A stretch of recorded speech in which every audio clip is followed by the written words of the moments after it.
पळसाला पाना 3.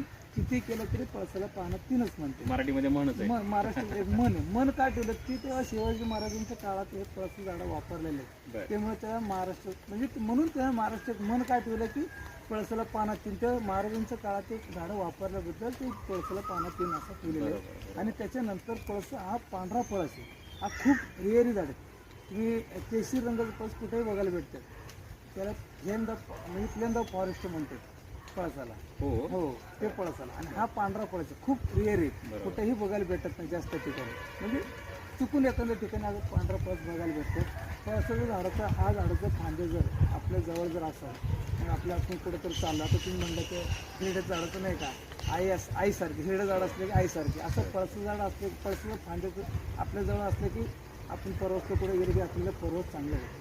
असं त्याचं एक वैशिष्ट्य आहे. याला आयुर्वेदामध्ये प्लक्ष म्हटलेलं. प्लक्ष म्हणतात.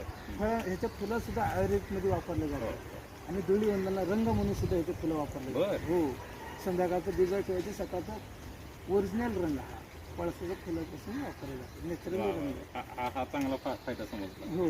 आणि नाहीतर आता काय करतो लोक सगळ्या केमिकलच वापरतात. बरोबर. पळसाचं केमिकलला पर्याय म्हणजे पळस हा आहे. कान दुखीसाठी सुद्धा पळसाचं पानं वापरले जातात. फुलं वापरले जातात.